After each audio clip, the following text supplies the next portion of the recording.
अंतरराष्ट्रीय युवा विद्वान, जैन दर्शन में यूनिवर्सिटी टॉप व गोल्ड मेडलिस्ट, जैन सिद्धांत एवं न्याय विषयों को सरलता से समझाने वाले, यूएसए, इंग्लैंड, ऑस्ट्रेलिया आदि अनेक देशों में जैन धर्म की महती प्रभावना करने वाले, पंडित टोडरमल पुरस्कार, युवा विद्वत रत्न आदि अनेक पुरस्कारों से सम्मानित मूर्धन्य विद्वान डॉक्टर संजीव कुमार गोधा जयपुर द्वारा जानिए धर्म का मर्म। इस कार्यक्रम के प्रायोजक हैं श्रीमती संस्कृति जी गोधा के नाना जी एवं नानी जी, स्वर्गीय श्री राजमल जी गोधा, श्रीमती भंवर देवी जी गोधा, लवाण, जिला दौसा, राजस्थान। क्षेत्रम की मात्र यदि ते त्रिदशांगनाभिर नीतम मनागपि मनोन विकार मार्गम कल्पांत काल मरुता चलिता चलेन किम मंदराद्रि शिखरम चलितम कदाचित। ऐसी अडोल श्रद्धा होती है, अटूट श्रद्धा होती है उन्हें। क्या बोलो, ऐसी श्रद्धा, ऐसी दृढ़ता, ऐसी वैराग्य परिणति, ऐसा चिंतन, ऐसा जीवन, ऐसी लाइफ स्टाइल, ऐसा सोच।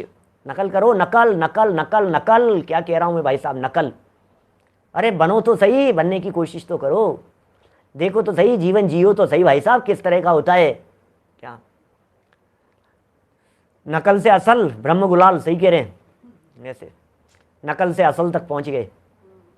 करो, कोई बात नहीं, कोई बात नहीं। सम्यक दृष्टि कैसे स्वाध्याय करते हैं देखो तो सही। तुम्हें जो सम्यक दृष्टि दिखाई दे रहे हो, जिन्हें जितने सम्यक दृष्टियों की चर्चा आपने कभी पढ़ी हो, बुद्धिपूर्वक देखो उनकी लाइफ स्टाइल। जिन्होंने देखा हो ज्ञानियों को, ज्ञानी धर्मात्माओं को, उनकी लाइफ स्टाइल को पढ़ो, उनके जीवन चरित्र पढ़िए, उनकी जीवनी। क्या जब आप पढ़ेंगे तो आपको पता लगेगा हो कैसी स्थिति है। देखो भैया, गरहा के संदर्भ में बात कर रहे हैं। चारित्र मोहिनी कर्म के उदय से राग द्वेष क्रोध आदि के वशीभूत होने के कारण जो अपने द्वारा अपराध हो गए हों, हो सम्यक दृष्टि जीव और अपराध की हाँ हो जाते हैं चारित्र मोहिनी कर्म के उदय से। क्या करें, अपराध अभी भूमिका है, चौथा गुणस्थान है। अपराध हो जाएं, गलती हो जाएं तो कोई बहुत बड़ी बात नहीं है, गलती हो जाती है, लेकिन उस गलती को उपादेय नहीं मानता, उस गलती को करने योग्य नहीं मानता, उस गलती में अभिमान नहीं करता। उस गलती के प्रति जो अपराध हो गए हों उनकी पंचाचार पालन कराने वाले गुरुओं के सामने भक्ति पूर्वक आलोचना करना, ये गरहा कहलाता है। गरहा आलोचना करता है। पंचाचार का पालन करने वाले जो गुरु हैं, जो वीतरागी संत हैं, ये पंचाचार कौन से हैं? पंचाचार कितने होते हैं? पंच, पंच शब्द है ना इसमें, पंच आचार। कौन से आचार? 5। एक नींबू का, एक आंवले का, एक मिर्च का। कौन से 5 आचार? अरे भाई, ज्ञान दर्शन चारित्र तप वीर्य, इन्हें आचार कहा गया है। ऐसे आचारों का पालन करने वाले, पंचाचारों का पालन करने वाले जो आचार्य परमेष्ठी हैं, ज्ञानाचार, दर्शनाचार, चारित्राचार, वीर्याचार, तपाचार, इन 5 प्रकार के चारित्र का पालन करने वाले जो होते हैं, ऐसे वे आचार्य परमेष्ठी कहलाते हैं। वे संत हैं हमारे, वे वीतरागी संत हैं। उनके चरणों की शरण में जाकर सम्यक दृष्टि ज्ञानी जीव अपने दोषों की आलोचना करता है, अपने दोषों को खुल करके कहता है, बखान करके कहता है, मुझसे ये गलती हो गई, मुझसे ये भूल हो गई, मुझसे ये इतनी बड़ी गलती मुझसे हो गई है, प्रायश्चित विधि द्वारा मुझे शुद्ध कीजिए। ये दोष प्रतिक्रमण में आते हैं, वही कह रहे हैं, ये प्रतिक्रमण की ही चर्चा चल रही। अपने दोषों की आलोचना करता है, अपराध हो गया हो, भक्ति पूर्वक आलोचना कर रहा है गुरु के सामने निर्दोष होने के लिए। ये लाइफ है उसकी। गलती हो गई तो हो गई, छिपा लो, बताओ नहीं किसी को। अरे नहीं भैया, निर्दोष होने के लिए, निर्दोष होने के लिए बताता है। क्या समझ में आ रही है बात? देखिए 5 नंबर का बिंदु, उपशम। उपशम क्या होता है सम्यक दृष्टि ज्ञानी जीव के जीवन में? सम्यक दृष्टि हो जाए तो सोचना, सम्यक दृष्टि यदि कदाचित नहीं हो तो ज्ञानियों के पास में, गुरुओं के पास में, संतों के पास में, विद्वानों के पास में, बुजुर्ग विद्वानों के पास में, सीनियर विद्वानों के पास में जाकर के, बैठ करके, उनके सानिध्य में, उनकी शरण में उनके सामने अपनी गलती को बताना, बोलना, खुले दिल से कहना, बताना, सब होता है ज्ञानियों के जीवन में। देखिए 5वें नंबर के बिंदु की तरफ बढ़ रहे हैं हम। यहाँ एक एक बात कितनी गजब की कह रहे हैं। उपशम, राग द्वेष क्रोध लोभ आदि से होने वाले प्रपंचों को अंतरंग में ठहरने नहीं देते। क्या कह रहे हैं, ये बात ही सुनकर के ऐसा लगता है प्रपंचों को अपने अंदर में ठहरने नहीं देते। प्रपंच इनको ठहरने देंगे अपने अंदर में? राग द्वेष क्रोध लोभ सारी कषाएं, सारे विकार, सारी विकृतियां, इन विकृतियों के कारण अंदर में जो प्रपंच हैं आदि से होने वाले प्रपंचों को अंतरंग में नहीं ठहरने देते। गुस्सा कर लिया, गुस्सा आ गया, क्रोध का परिणाम आ गया, राग का परिणाम आ गया, राग का उछाला आ गया परिणाम तो परिणाम है, आ गया तो आ गया। गुस्से का परिणाम आ गया, नाराज होकर के हमने जवाब दे दिया, सामने वाले को फटकार दिया, डांट दिया, जो किया जो कर करा लिया, कोई बात नहीं। लेकिन ये कह रहे हैं उस प्रपंच को अपने अंतरंग में ठहरने नहीं देता। ओहो, क्या गजब बात है भाई साहब। समझ में आ रही है बात? बिल्कुल ऐसा ही है। ज्ञाता भाई बहुत सुंदर वाक्य कहा। लंबे रूट की गाड़ी छोटे छोटे से स्टेशनों पर रुकती नहीं है क्या? मुक्ति तक जाने वाले छोटी छोटी सी उलझनों में रुकते नहीं है, छोटी छोटी सी बातों में अटकते नहीं है। अटकते नहीं है, कहाँ अटकेंगे यार? कहाँ राग में अटक गए, कहाँ द्वेष में अटक गए, कहाँ कषायों में अटक गए, कहाँ छोटे छोटे से अभिमान में अटक गए। किसी व्यक्ति ने इतना सा कह दिया तुम्हारा कुर्ता बहुत अच्छा लग रहा है और अटक गए। अरे क्या अटकना है ऐसी बातों में? आपका चश्मा बहुत अच्छा लग रहा है साहब, आपकी मुस्कान बहुत अच्छी लगती है, क्या आपका ये बहुत अच्छा लगता है, आपके बाल बहुत अच्छे लगते हैं। अरे क्या टी शर्ट पहनी है आपने, क्या हर्षवर्धन जी, क्या वास्तव में गजब है भाई साहब, गजब है। अरे भाई क्या गजब है, गजब का तत्व तो अंदर में बैठा है, उसे देख। क्या ये सब तो वी कथाएं हैं सच में। ये कह रहे हैं प्रपंचों को अंतरंग में ठहरने न देना। जरा टटोलिए अपने आप को। ये सम्यक दृष्टियों के गुणों की चर्चा कर रहे हैं और हम अंदर में ये कह रहे हैं आपसे बार बार में, कल कहा आज कहा फिर वापस कहता हूँ उसी बात को। अपने अंदर में इन गुणों को डेवलप करने का प्रयास कीजिए। जब ये गुण डेवलप होते हैं, बेस तैयार होता है, भाव भूमि तैयार होती है, आधार भूमि तैयार होती है सम्यक दर्शन रूपी बीज डलने के लिए।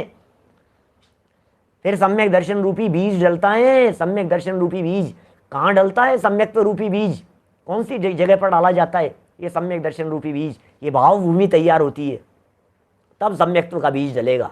फिर सम्यक्त्व का बीज डलेगा तो फिर वो अंकुरित होकर के चारित्र रूप से फलित होगा और फिर उसमें फल आएंगे अतीन्द्रिय आनंद के, और फिर सादी अनंत काल तक उनके फलों का उपभोग करेगा। देखिए जरा, डेवलप हो रहे हैं यहाँ पर धीरे धीरे। क्या थोक के व्यापारी रिटेल में उलझते नहीं है, रुचि नहीं लेते क्या? बहुत तरह की बातें। धर्मचंद जी साहब बड़ी गजब गजब की बातें भैया। अंतरंग में ठहरने नहीं देते, लंबायमान नहीं करते, राग की परिणति को लंबायमान नहीं करते, द्वेष की परिणति को लंबायमान नहीं करते। किसी की प्रशंसा कर दी है, कोई सुहा रहा है, अच्छा लग रहा है, बात कह करके भूल जाते हैं उसे। खत्म, छुट्टी हो गई, खत्म हो गया, अब क्या लेना देना है। ये पदार्थ अच्छा लगा, इसकी प्रशंसा कर दी, दो वाक्य कह भूल गए हमने किसकी प्रशंसा की थी, छुट्टी। द्वेष का परिणाम आ गया, किसी को बुरा कहा, भूल गए, छुट्टी। अब हम हमारे को, हमको कहाँ किसको। अरे आपने एक बार मुझे डांट दिया था, आपको ध्यान है, मैं क्षमा चाहता हूँ। अरे तुम उसकी क्षमा चाहते हो, हमें तो याद ही नहीं है तुमने क्या गलती की, क्या क्या गलती की थी, क्यों डांटा था तुम्हारे को, मुझे तो ध्यान ही नहीं है। ये ऐसा होता है, कैसा कैसा गजब की बात है। मुझे तो ऐसा लग रहा है प्रपंचों को अंतरंग में ठहरने नहीं देते, प्रपंचों को अंतरंग में स्थान नहीं देते। क्या कैसे स्थान देवे उन प्रपंचों को अपने अंतरंग में? देखिए छठे नंबर पर भक्ति। भक्ति कैसी होती है सम्यक दृष्टि ज्ञानी जीवों की? ओहो, सम्यक दृष्टि जीव की दुनिया बदल गई, दुनिया बदल गई, अंदर से बदल गई है दुनिया, बाहर से बदली हुई दिखाई दे रही है उसकी दुनिया। आप यदि अपनी दुनिया बदलना चाहते हैं तो आपको भी सम्यक दृष्टियों जैसा चिंतन बदलना पड़ेगा, आपको भी सम्यक दृष्टियों जैसी सोच बदलनी पड़ेगी, आपको भी सम्यक दृष्टियों जैसा जीवन जीना पड़ेगा। एक बार जी करके तो देखो, आनंद ही कुछ और होता है। लोग कहते हैं ज्ञानी यदि हो जाऊंगा मैं तो मेरी गृहस्थी चौपट हो जाएगी। मैं कहता हूं ज्ञानी हो जाएंगे तो गृहस्थी व्यवस्थित हो जाएगी। ज्ञानियों की गृहस्थी चौपट नहीं होती, ज्ञानियों की गृहस्थी व्यवस्थित होती है। सम्यक दृष्टियों की गृहस्थी व्यवस्थित होती है। वे क्या सोचते हैं, क्या चलते हैं, कैसे बोलते हैं, जरा देखो तो सही। आपको लगता है अरे ज्ञानी हो जाएंगे, सम्यक दृष्टि हो जाएंगे, ज़्यादा धर्म करने लगेंगे, घर छोड़ करके चला जाएगा, छोरा छोड़ करके चला जाएगा, इकलौती संतान है, एक ही तो बेटा है, मुनि नहीं बन जाएगा, साध्वी नहीं बन जाए, साधु नहीं बन जाए, तपस्वी नहीं बन जाए, छोड़ करके नहीं चला जाए, वैरागी नहीं हो जाए, दीक्षा नहीं ले लेवे। लोगों को ऐसा लगने लगता है, अरे भाई गृहस्थी व्यवस्थित होती है, गृहस्थी बिगड़ती नहीं है। अरे सब बिगड़ गई, अब तो फिर भोगों में मजा ही नहीं आता है, न फिर घूमने में मजा आएगा, न फिर बिजनेस में मजा आएगा, न फिर काम करने का रस रहेगा। बहुत गड़बड़ हो जाएगी भाई साहब, बहुत द्वंद्वमय जीवन हो जाएगा भाई साहब। सम्यक दृष्टि यदि हम सम्यक दर्शन बाद में लेंगे साहब, पहले मेरे को काम तो कर लेने दो, पहले मुझे भोग लेने दो, पहले मुझे संसार के सुखों को भोग लेने दो। अरे सम्यक दृष्टि ज्ञानी जीव के जीवन को देखो जरा, क्या होता है सम्यक दृष्टि ज्ञानी जीव का जीवन। अंदर से बदल गया, बाहर से बदल गया, इतना व्यवस्थित हो गया है, वो सब कुछ व्यवस्थित हो गया है। जिनके जीवन में तत्व ज्ञान नहीं है, जिनके जीवन में भेद विज्ञान नहीं है, जिनके जीवन में जिनवाणी की चर्चा नहीं है, मैं कहता हूं कभी कभी ऐसा, वो लोग जीते कैसे होंगे, बर्दाश्त नहीं होती है भाई साहब। सामने वाला कोई 2 वाक्य पलट करके कह देवे, बर्दाश्त नहीं होती है। पड़ोसी ने आपको 2 वाक्य क्या कह दिए, रातों की नींद हराम हो जाती है, नींद उड़ जाती है भाई साहब। 1 लाख 2 लाख 5 लाख का नुकसान क्या हो जाए, रात भर नींद नहीं आए, करवटें बदलता रहे, मन मुटाव करके सर फोड़ता रहे। तत्व ज्ञान होता है तो शांति है, शांति से चलती है जिंदगी तत्व ज्ञान के सहारे। कभी कभी सोचता हूँ ये दुनिया के लोग जीते कैसे होंगे, कषायों में जीते हैं, राग द्वेष में जीते हैं, विभाव में जीते हैं, लड़ाई झगड़े करते हुए जीते हैं। जिनवाणी है हमारे पास में, हम गर्व से कहते हैं, तत्व ज्ञान है हमारे पास में, हम गर्व से कहते हैं। जिनवाणी माँ का समागम और सानिध्य है हमारे पास में, हमें संभालने वाली, हमारे परिणामों को संभालने वाली, हमारे चिंतन को संभालने वाली माँ है हमारे साथ में 24 घंटे। विरक्ति नहीं आने देती, विभाव भाव नहीं आने देती, कषाय भाव नहीं आने देती, राग द्वेष के परिणाम नहीं आने देती, मन मुटाव नहीं होने देती, झगड़ा नहीं, बैर नहीं बांधने देती है ये जिनवाणी माँ। ये कहती है अरे छोड़, क्या कर रहा है, क्या कर रहा है। विभाव में ठहरते नहीं है, विभाव को अपने अंदर में ठहराते नहीं है सम्यक दृष्टि ज्ञानी जीव। ये विभाव ठहराने योग्य नहीं है, ये रखने योग्य नहीं है, ये कषायें रखने योग्य नहीं है। इसलिए कहता हूँ तत्व ज्ञान का अवलंबन लो, इसलिए कहता हूँ स्वाध्याय का अवलंबन लो, इसलिए कहता हूँ जिनवाणी को पढ़ो। ये मत समझो कि इससे गृहस्थी बिगड़ जाएगी, ये समझो इसके बिना गृहस्थी बिगड़ी हुई है, इसके बिना बिगड़ी हुई है गृहस्थी। सम्यक दृष्टियों की गृहस्थी सुधरती है, ज्ञानियों की गृहस्थी सुधरती है, सुधरी हुई होती है। आप सोचो जरा, गोपाल दास जी भरैया साहब को याद करो, याद किया जाता है उनकी कर्कशी, ऐसी कटु शब्द, तीखे बाणों का प्रहार करने वाली पत्नी के संदर्भ में याद किया जाता है पंडित जी साहब को, गोपाल दास जी भरैया साहब को। मैं कहता हूँ आप अपनी पत्नी के साथ में कितने दिन रह सकते हैं, उनकी गृहस्थी कितनी अच्छी चली है ऐसी पत्नी के साथ में भी, बोलो किस बात का बल था।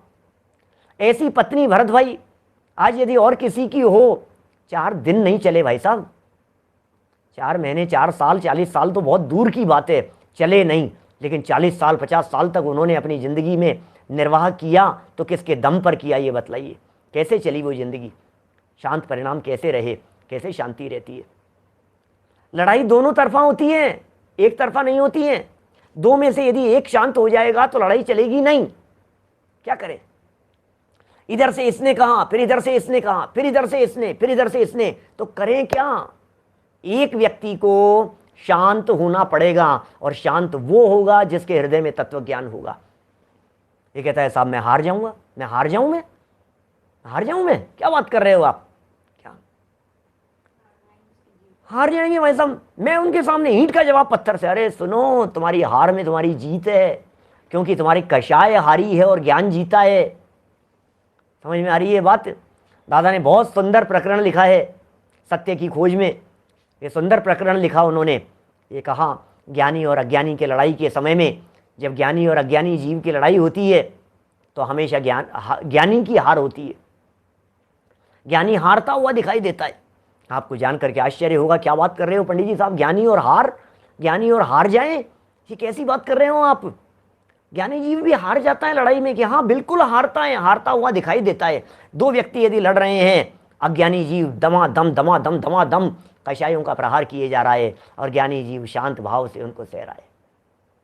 ज्ञानी जीव सहज भाव से, शांत भाव से चुप हो गया है। ज्ञानी जीव को भी थोड़ी बहुत कषाय का भाव आता है, लड़ता है। जितना ज्ञानी को कषाय का भाव आया, स्वाध्यायी व्यक्तियों को, आत्मार्थी व्यक्तियों को भी ऐसा नहीं है कि वे वीतरागी हो गए हैं, ऐसा नहीं है कि वे भगवान हो गए हैं। थोड़ा बहुत कषाय का भाव आता है, लड़ने का भाव आता है, लेकिन लड़ते लड़ते ही अंदर में बैठा हुआ ज्ञान पुकार पुकार करके ये कहता है, बेवकूफ़ क्यों माथे फोड़ रहा है, बंद कर, मुझे नहीं लड़ना है, मुझे नहीं लड़ना है। अंदर से ये उछाला आता है स्वाध्यायी व्यक्ति के।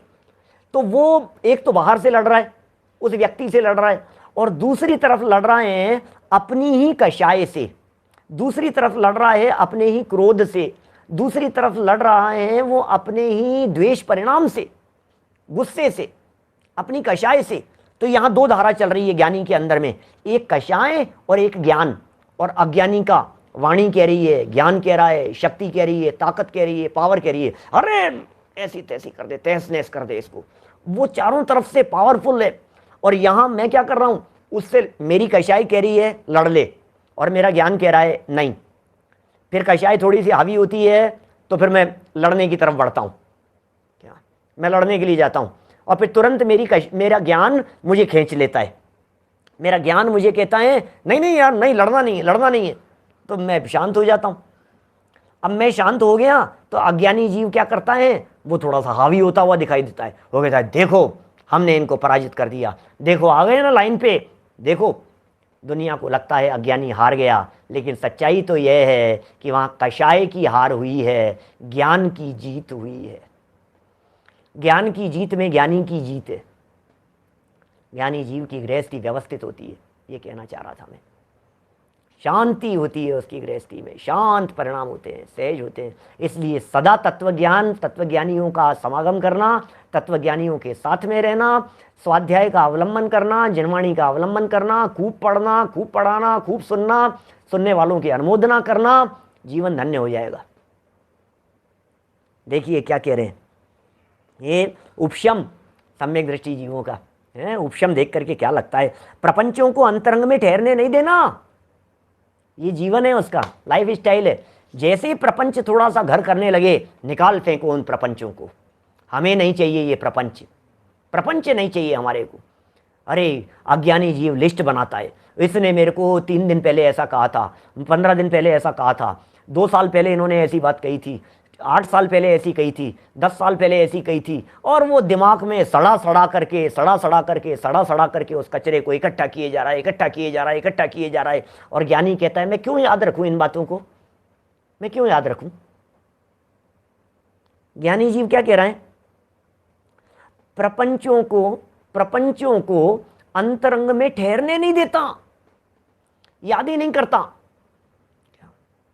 याद करने लायक नहीं है, स्मरण करने लायक नहीं है, क्या याद रखने के काबिल नहीं है, भूल जाने के काबिल है। और अपना जो ज्ञायक स्वभाव है, चैतन्य तत्व है, आत्म तत्व है, वो स्मरण रखने योग्य है। गलतियां, भूल, वो भी कोई याद रखने योग्य होती है क्या? क्या कोई नहीं रखता है, रखना भी नहीं चाहिए। देखिए भक्ति में क्या कह रहे हैं, श्री जिनेन्द्र देव व निर्ग्रंथ गुरु आदि के प्रति निष्कपट होकर उनकी पूजा, स्तुति, नति, नमन आदि करना। निष्कपट होकर के, बड़ा मार्मिक शब्द है, निष्कपट होकर के। अरे सारे जगत में मंदिरों में भक्ति पूजन करने वाले लोग जितने दिखाई दे रहे हैं, सब कपट के भाव से आ रहे हैं, सब मायाचार के भाव से आ रहे हैं। विवेक सिंह जी सब मायाचार के भाव से दिखाई दे रहे हैं, मंदिर भरे पड़े हैं प्रयोजन देख देख करके। अच्छा अनंत चतुर्दशी का दिन है, आज तो मंदिर में मायाचार का परिणाम है। अच्छा केस के लिए जा रहा हूँ, आज सुनवाई होनी है, दर्शन करके जाना। अरे क्या भक्ति के लिए गया है। अम्मा जी की तबीयत खराब हो रही है, विधान करा ले, एक एक अनुष्ठान करा ले, एक ही एक कर ले। सारे काम, पूजन भक्ति के काम, दर्शन के काम, ये सारे के सारे मायाचारी से हो रहे हैं। ये कह रहे हैं निष्कपट भक्ति होती है सम्यक दृष्टि ज्ञानी जीव की।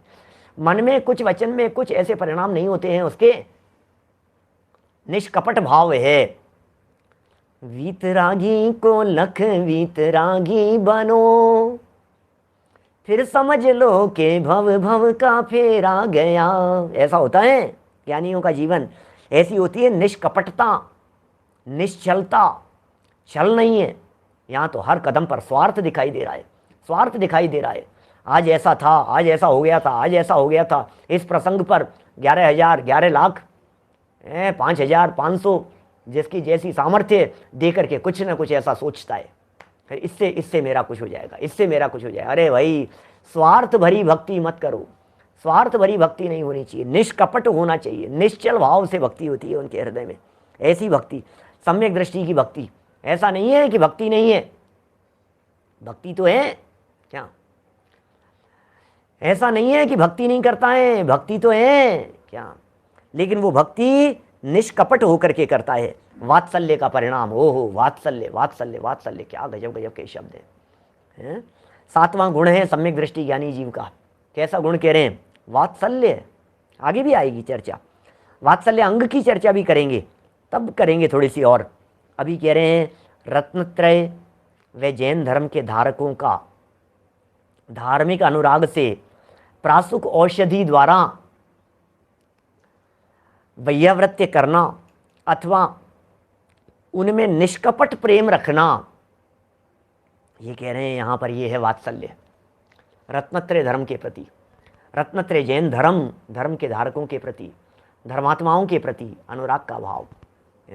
प्रासुक औषधि द्वारा वैयावृत्ति करना, कोई कपट नहीं है। धर्मी सौ गौ वच्छ प्रीति सम, ये वात्सल्य है। साधर्मियों के प्रति, गाय की बछड़े के प्रति जैसी प्रीति होती है वैसी प्रीति होती है साधर्मियों के प्रति, क्योंकि साथ लंबा है, लंबा साथ है। बोलो, जिनके साथ में लंबा साथ निभाना हो उनके साथ में बहुत संभल करके चला जाता है, बहुत वात्सल्य रखा जाता है, उनके प्रति प्रेम रखा जाता है। क्या लंबी दूरी जहाँ तय करनी हो, साधर्मियों के साथ में इतनी लंबी दूरी तय करनी है, उनका साथ शादी अनंत काल तक सिद्धालय में रहने वाला है। पत्नी का साथ छूट जाएगा, बच्चों का साथ छूट जाएगा, परिवार का साथ छूट जाएगा, माता पिता का साथ छूट जाएगा, भाई बहन का साथ नहीं रहेगा। ये लंबे समय तक रहने वाला साथ नहीं है। साथ किसका रहेगा जिग्नेश भाई? अपना साथ रहने वाला है, अनंत काल तक साथ में रहेंगे। ये बात अलग है कि सिद्धालय में बैठ करके एक दूसरे को देखेंगे नहीं, अपने आप को ही देखेंगे क्या। लेकिन साथ साधर्मियों का साथ अनंत काल का होता है, अनंत काल तक। कितने लंबे, कहाँ तक जाने वाले हैं? वहाँ तक जाने वाले हैं, सिद्ध ही होंगे चारों ओर। कैसा वात्सल्य भाव होता है धर्मात्माओं के प्रति, साधर्मियों के प्रति। साधर्मी से चर्चा करेंगे तो ये पूछेंगे क्या स्वाध्याय चल रहा है, क्या पढ़ रहे हो, कोई नई बात आए तो बतलाना। टोडरमल जी साहब ने लिखा, साधर्मियों को तो परस्पर में तत्व चर्चा ही चाहिए, साधर्मियों को तो परस्पर में वार्ता ही चाहिए, आराधना ही चाहिए। आपकी आराधना कैसी चल रही है, आपकी साधना कैसी चल रही है, आपकी भावना कैसी चल रही है, आपके परिणाम कैसे चल रहे हैं, आपकी वितराग परिणति किस प्रकार की चल रही है, आपके स्वाध्याय में क्या चल रहा है, आपके चिंतन में कोई नई बात आई है क्या? बोलो, समझ में आ रही है क्या चलता है ज्ञानियों के जीवन में? क्या चलता है ज्ञानियों के जीवन में? क्या चर्चा करेंगे आपस में? विपुल भाई कंदी जी क्या चर्चा करेंगे? कभी फोन आएगा तो स्वाध्याय कैसा चल रहा है, आपका स्वाध्याय क्या चल रहा है, क्या पढ़ रहे हो आजकल, क्या सुन रहे हो, क्या सुनते हो? यही तो चर्चाएं करेंगे। इसी का नाम वात्सल्य है, आपस में संभालना, आपस में पूछना, आपस में चर्चा करना। मेरे कोरोना हुआ ना, रोजाना अभिनंदन जी भाई साहब का फ़ोन आता था, क्या 10-15 मिनट के लिए फ़ोन करते थे। और फ़ोन करने के बाद में मैं जैसे ही फ़ोन मोबाइल उठाता था, और उठाते ही अभिनंदन जी भाई साहब, ब्रह्मचारी अभिनंदन जी भाई साहब की बात कर रहा हूँ, और फ़ोन उठाते ही भजन सुनाते थे, पंक्तियाँ सुनाते थे, शास्त्रों की लाइनें सुनाते थे, ऐसी पंक्तियाँ सुनाते रहते थे। बस ऐसा मंत्रमुग्ध होकर के सुनते रहो, ऐसा आनंद विभोर हो जाते थे। और बस कोई चर्चा नहीं, कुछ नहीं, और भगवान, बस यहाँ से चर्चा शुरू करते थे। मैं सच में, मुझे इतना अच्छा लगता था, मैं कह नहीं सकता आपको। मैं कह रहा हूँ आपसे, ऐसे चर्चा, ऐसा माहौल, इसका नाम है वात्सल्य। देखिए, निष्कपट प्रेम है। किसको किससे क्या चाहिए? साधर्मियों से क्या चाहिए? साधर्मियों को संपत्ति नहीं चाहिए, साधर्मियों को पैसा नहीं चाहिए, साधर्मियों को क्या चाहिए? प्रमोद जी भाई साहब क्या चाहिए बताइए। इस कार्यक्रम के प्रायोजक हैं श्रीमती संस्कृति जी गोधा के नाना जी एवं नानी जी, स्वर्गीय श्री राजमल जी गोधा, श्रीमती भंवर देवी जी गोधा, लवाण, जिला दौसा, राजस्थान।